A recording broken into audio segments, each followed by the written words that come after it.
selamat datang di ruang kelas 5. Kali ini kalian akan belajar bersama Bu Usi dari PGSD Universitas Negeri Malang. Sebelumnya kalian pasti sudah pernah belajar tentang peredaran darah pada manusia. Ada peredaran darah kecil dan juga ada peredaran darah besar. Nah, setelah kalian belajar tentang peredaran darah pada manusia, kini kita akan belajar tentang peredaran darah pada hewan.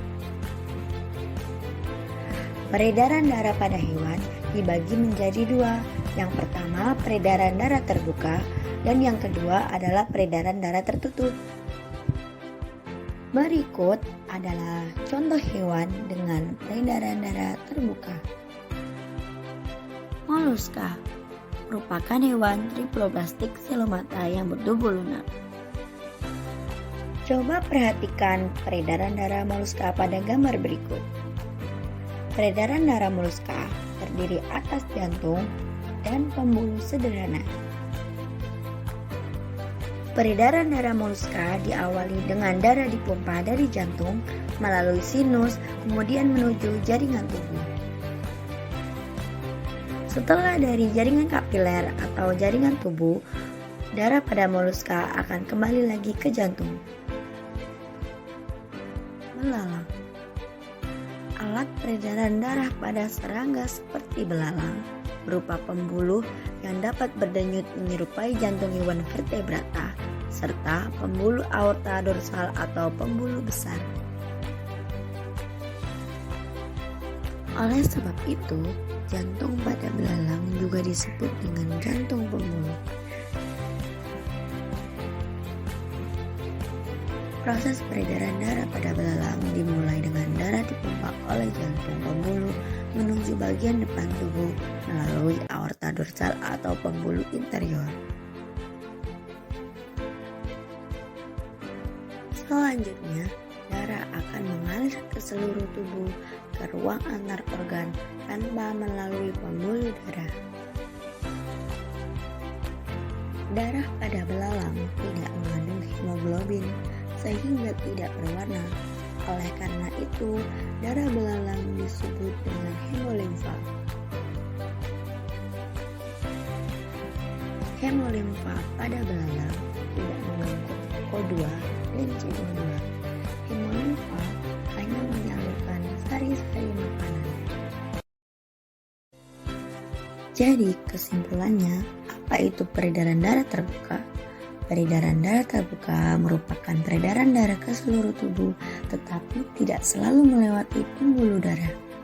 Nah, kalian yang belum paham, coba lihat kembali penjelasan tentang peredaran darah pada moluska dan juga belalang. Kedua hewan tersebut mengalirkan darah ke seluruh tubuh, tidak selalu melewati pembuluh darah. Bagaimana? Sudah paham belum? Burung. Peredaran darah pada burung sama seperti mamalia. Jantung burung terdiri dari 4 ruang, yakni 2 serambi dan 2 bilik. Selain itu, burung juga memiliki peredaran darah ganda, yakni peredaran darah yang melewati jantung sebanyak 2 kali. Peredaran darah kecil. Pada peredaran darah kecil, darah miskin O2 dan kaya CO2 di dalam bilik kanan dipompa jantung menuju paru-paru. Di dalam paru-paru, CO2 dilepas dan O2 diikat. Kemudian, darah di paru-paru yang sudah kaya O2 kembali ke jantung melalui serambi kiri. Dari serambi kiri, darah masuk ke bilik kiri. Peredaran darah besar. Pada peredaran darah besar, darah kaya O2 di dalam bilik kiri dipompa jantung ke seluruh tubuh melalui aorta. Di sel-sel tubuh, O2 dibebaskan dari CO2 diikat. Selanjutnya, darah yang kaya CO2 mengalir melalui pembuluh vena menuju serambi kanan dan masuk ke bilik kanan. Ikan. Jantung pada ikan terdiri dari 2 ruang, serambi dan juga bilik. Peredaran darah ikan dimulai dari darah yang ada di jantung, dipompa melewati pembuluh yang ada di perut menuju insang. Di dalam insang terjadi pelepasan CO2 dan pengikatan O2. Selanjutnya, darah mengalir melewati pembuluh yang ada di punggung menuju seluruh tubuh untuk memberikan O2 dan sari makanan. Akhirnya, darah kembali menuju jantung. Terdiri dari 3 ruang. Peredaran darah pada kata dimulai dari masuknya darah yang mengandung banyak O2 dari paru-paru ke serambi kiri, darah yang mengandung banyak CO2 dari jaringan tubuh masuk ke serambi kanan, dari serambi darah masuk ke bilik sehingga terjadi percampuran antara darah yang mengandung O2 dan CO2.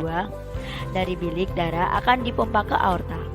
Aorta yang keluar dari bilik bercabang menjadi 2 lengkung aorta, yaitu lengkung aorta kanan dan lengkung aorta kiri.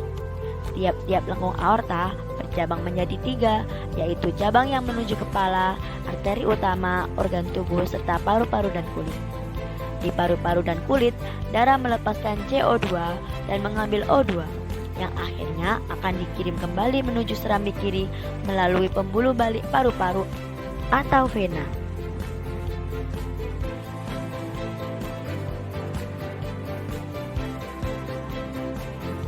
Jadi, apa itu peredaran darah tertutup? Peredaran darah tertutup merupakan peredaran darah ke seluruh tubuh yang selalu melewati pembuluh darah. Sampai jumpa, terima kasih.